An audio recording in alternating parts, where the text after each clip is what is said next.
The Cicaplast B5 cream is one of my favourite products from Roche Posay because it really helps with your skin barrier and any dryness or sensitivity. And now it's in mist form. I love a mist. I wonder if you can use this on top of makeup. So if I get irritated skin while I have a full face of makeup, I wonder if it will just soothe it without ruining anything. And I just love a mist in general, so I'm excited to use this. It seems like it's not like water, it's a milky mist. But it's not milking the skin.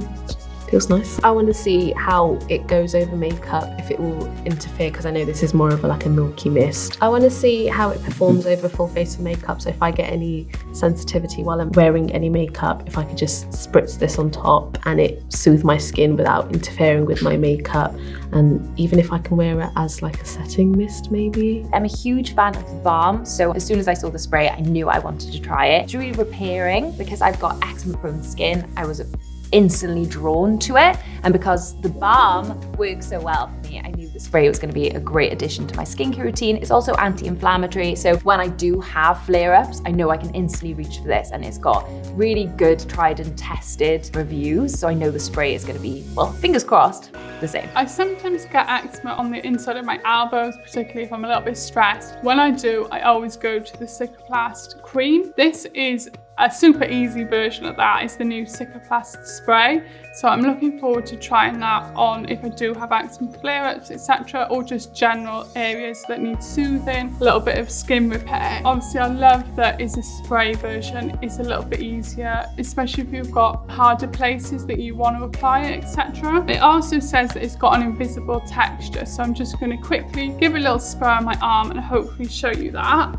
So I think that's also something really important. As you can see, it's got a little bit of a foam, but super easy to melt in, and as it does, it goes completely invisible, and that's just sunk right in as well. So really impressed first results. This basically covers a lot of different skin irritation, so whether you've got things like sunburn or more serious damaged skin, things like that, this will help that. So effectively, if you think of a skincare plaster, this is that. I have an obsession with facial sprays, any sprays. And I also have an obsession with Cicaplast. So now that they're combined, I had to try it. For me, Cicaplast is just a general staple in my skincare routine just for repair. Sometimes though, I can find it a little bit thick and overwhelming. So knowing now that I can just spray it on. I'm so lazy sometimes in the evenings. If something's not next to my bed, I won't be going to get it. So this will be on my bedside cabinet. Maybe I'll get one for the bathroom just to spray on after I've had a shower. Yeah, I want to see if it helps with my skin barrier. Is it as effective as using this over the Cicaplast balm? And also, what's it like when they're used together? Will I just be super healed and repaired? Who knows? So I'll give it a go.